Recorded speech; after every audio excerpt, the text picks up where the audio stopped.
The snow was falling harder than it had all winter, blurring headlights and muffling the city's usual noise. Alexander Reed, the youngest self-made CEO in the state, was staring out the glass walls of his office, lost in the cold silence outside. His company had just closed a massive deal, but instead of celebrating, he felt strangely empty. Success meant nothing when the world felt colorless. That was when he heard a soft knock, so gentle he almost thought he imagined it. He turned. A tiny girl stood at the doorway, shivering. Her boots were soaked, her coat thin, her hands red from the biting cold. She couldn't have been more than 7. A security guard hovered behind her, unsure how to intervene. The little girl looked up at Alexander with terrified eyes. "Sir," she whispered, "my mom didn't come home last night." In that instant, the world inside Alexander cracked open. He knelt immediately. "What's your name?" "Lily," she said, clutching a worn stuffed bunny. "I waited all night, but she never came. I thought maybe someone here could help." "Why here?" he asked softly. "Because my mom cleans your office. She always comes home after her shift. She never misses. Never." Alexander felt his throat tighten.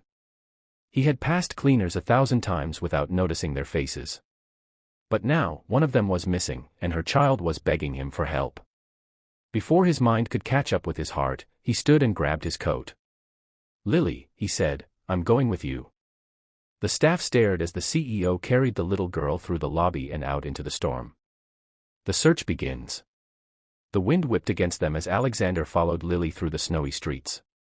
Her neighborhood was far from the polished towers he lived in, filled with aging buildings and flickering streetlights. "I tried calling her phone," Lily said as they walked. "It kept ringing, and then it stopped." Alexander swallowed hard. "We'll find her. I promise." Inside Lily's apartment, the heat barely worked. The small living room had peeling wallpaper, mismatched furniture, and a calendar filled with her mother's night shift schedules. Everything spoke of quiet struggle. He noticed food was scarce. Lily hadn't eaten since yesterday. "Have you had breakfast?" he asked. She shook her head. He warmed milk. She drank it with both hands like she was holding a treasure. Then he saw something, a faint smear of dried blood on the front door's frame. "Lily," he said gently, "did you see anyone last night?" She nodded slowly. "There was a man outside. Mom told me to lock the door and hide. I heard shouting, and something fall. Then nothing." Fear sliced through Alexander. This wasn't just a late shift. Something had happened. The clue in the snow. They followed the narrow back alley behind the building. Fresh snow covered most traces, but near a dumpster, Alexander spotted it, an ID badge half buried in the snow. Daniela Ortiz. Cleaning staff. Reed Enterprises. Lily gasped. "That's my mom's." Alexander picked it up. Cold fear washed through him when he saw the metal clip bent, as if yanked violently. He pulled out his phone. Security footage. Now. Within minutes, his head of security sent over a video. Alexander played it with shaking hands. He saw Daniela leaving the office building at 2:11 a.m. Behind her, a man followed. Then the footage cut off in the alley where they stood now. Alexander's jaw clenched. "We're not waiting. We're finding her." The trail leads to an abandoned warehouse. An officer he knew from charity events shared a lead. A suspicious vehicle near an abandoned warehouse on the outskirts of town had been reported last night. Alexander didn't hesitate. He lifted Lily into the car and sped through the icy roads. The warehouse was dark, rusty, and half collapsed. "Stay behind me," he whispered. They entered. The cold air inside bit like knives. The faint sound of coughing echoed from the back room. Lily broke into a run. "Mom." "Lily, wait." Alexander sprinted after her. There, lying against a wall, was Daniela. Pale. Weak. Her ankle injured. Her arms wrapped protectively around her daughter the moment Lily reached her. "Mom, you came back," Lily sobbed. Daniela stroked her cheek with trembling fingers. "I'm so sorry, sweetheart. I tried to come home. Alexander knelt beside them. "You're safe now. I'm getting you both out." The attacker had fled hours earlier, leaving her injured and unable to move. She had spent the night fighting through pain, praying someone would find her. And someone did. The challenges they faced. Daniela's injuries were worse than they appeared. She needed surgery she couldn't afford. Lily had no relatives nearby. Their apartment lease was ending in a week. They had no savings. No safety net. Alexander realized this wasn't just a rescue. It was the beginning of their worst storm. But he wasn't walking away. The CEO's decision. At the hospital, as doctors treated Daniela, Lily fell asleep in Alexander's arms.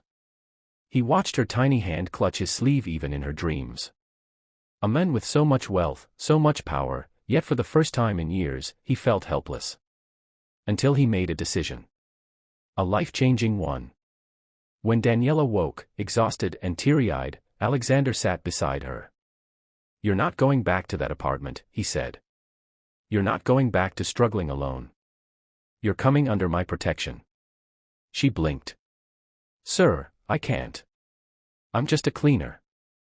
I don't want charity." "This is not charity," he said firmly. "You saved my company every night by keeping it running. Now let me return the favor." He offered her a job, training, benefits, childcare, stability. A way out of the cycle she had been trapped in. Daniela burst into tears.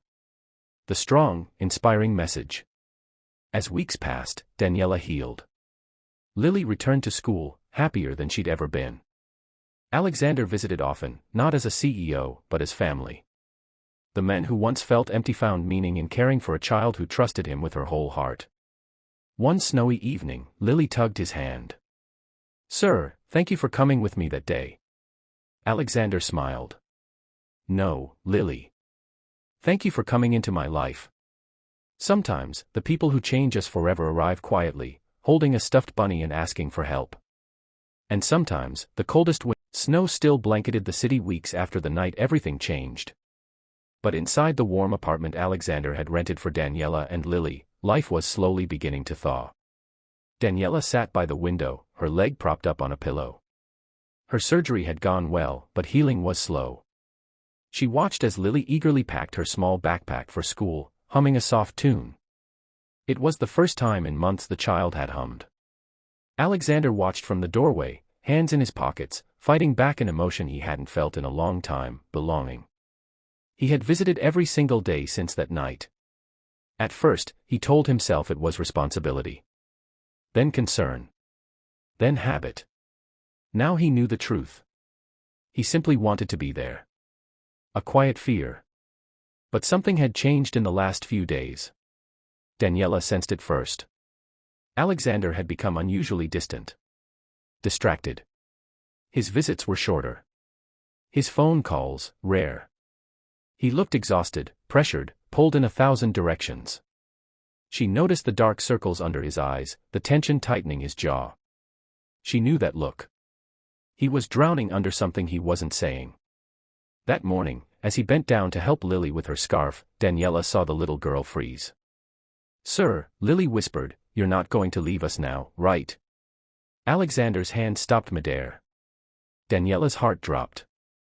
He swallowed hard, forcing a smile. "I'm not going anywhere." But his eyes told another story. The CEO under fire. At the office, things were spiraling. The board questioned why the CEO of a multimillion-dollar company was spending so much time outside the office.